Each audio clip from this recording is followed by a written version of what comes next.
name is Parker Canelo, and today I'll be presenting a study that I've completed on school-wide behavior management systems in middle schools, particularly talking about positive behavior intervention and support challenges and alternatives.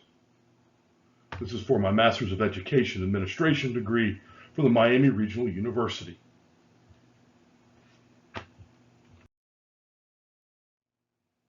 The agenda for this presentation is to discuss the purpose, the setting, the needs assessment instrument, the needs assessment report, a literature review, discuss the method of how the assessment was carried out, the evaluation of the data, and conclusions made following the data's collection.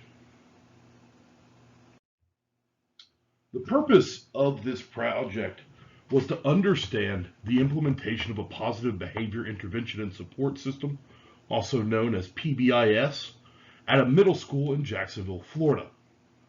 After the system was implemented, I wanted to determine the outcome of its implementation. Was it successful or did it fail? If it did fail, what were the reasons for the issues that came up with PBIS? And if it was unsuccessful, what alternatives or changes could be made to PBIS in order to increase its success for the future?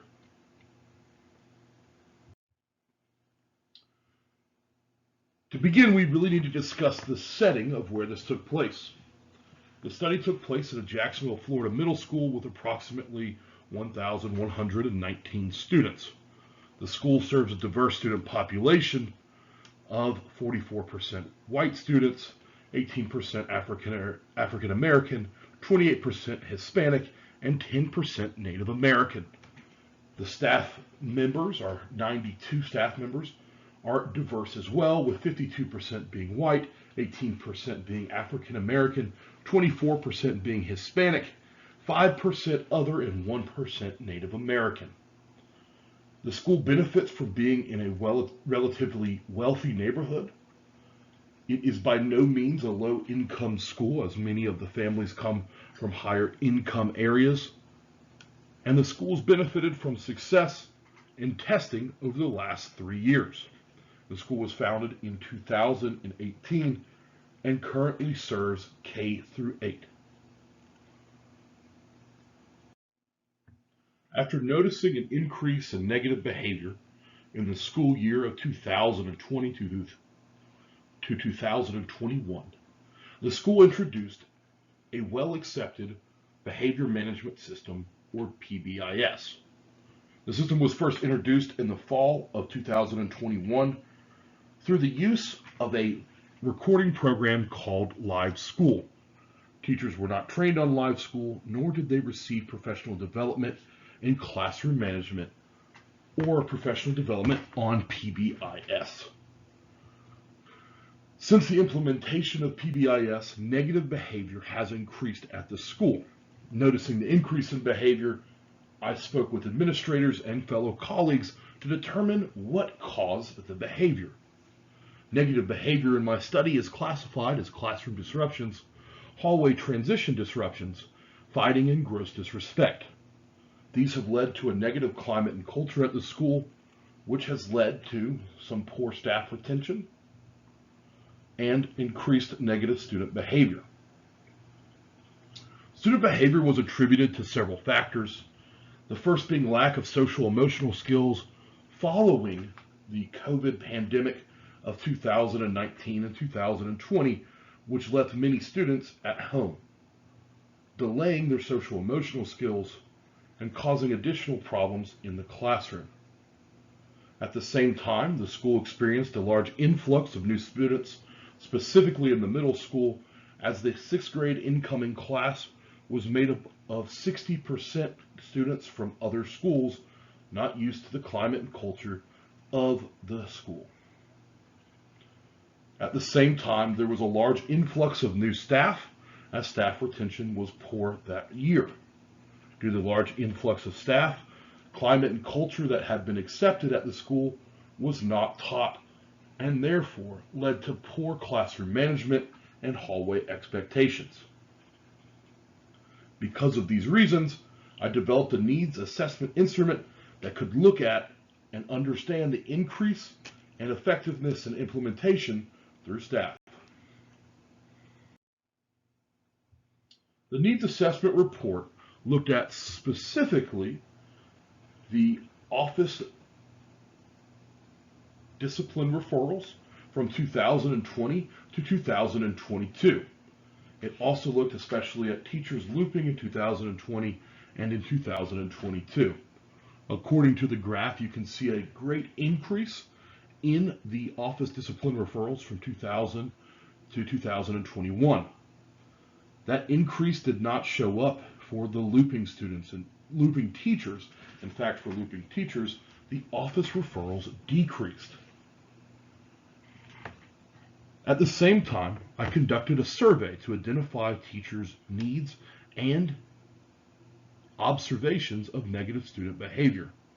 Teachers identified discipline as one of the major issues at the school. They referred to lack of follow-through from administration and lack of support due to PBIS. PBIS at the school has very few negative consequences except for students losing points. At the same time, teachers identified that students did not receive rewards that would prompt them to behave better in order to receive the full benefit of PBIS. This could have led to some of the negative results that we see here.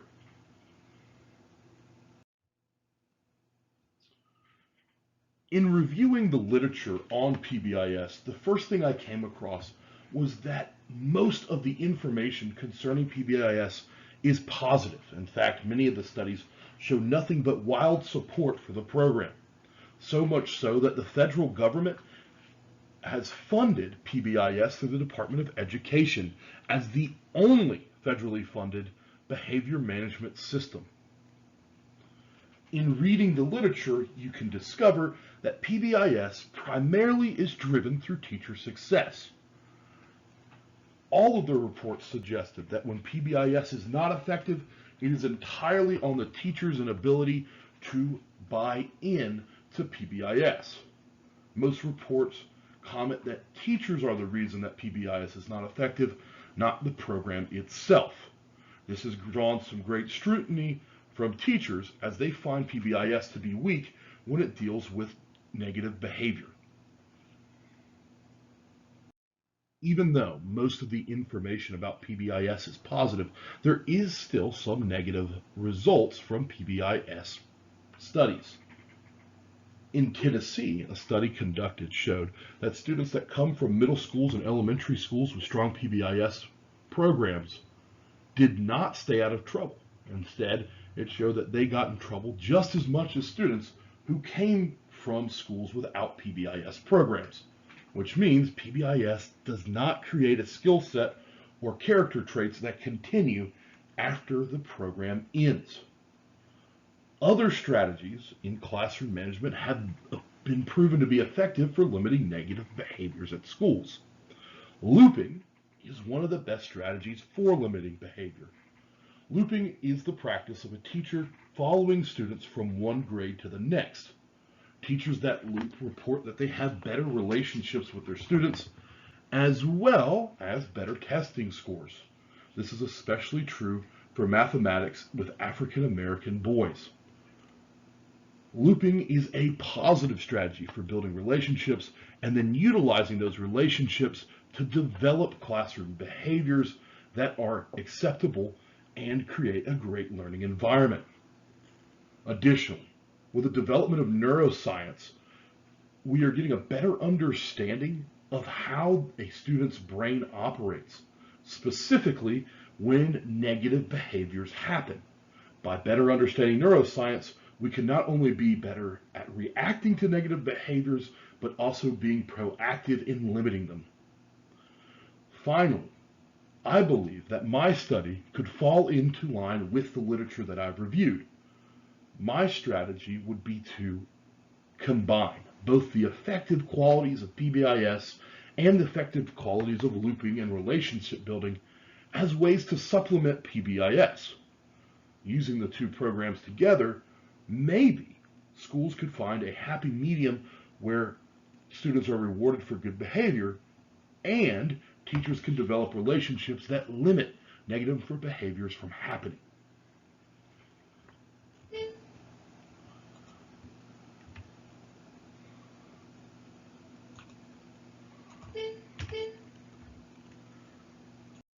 The method for the assessment was conducted in 3 ways. First, there was a data collection on ODRs. By looking at Educator's Handbook, a online referral system, as well as the county's referral system, I was able to look at the increase in office discipline referrals from 1 year to the next. Additionally, I conducted a survey with teachers to understand their perception of behavior at the school. Finally, I interviewed teachers that looped and those who did not loop to see if there was a difference in happiness and in positivity for PBIS and or looping.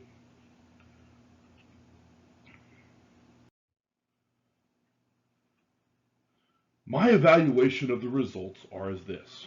The ODRs increased at the school. That was very clear to see throughout the results. In fact, they increased at an alarming rate. Also, teachers reported that there was an increase in hallway and classroom disruptions. Teachers also expressed frustration with the poorly rolled out system, demanding instead to have better professional development or a better system in place.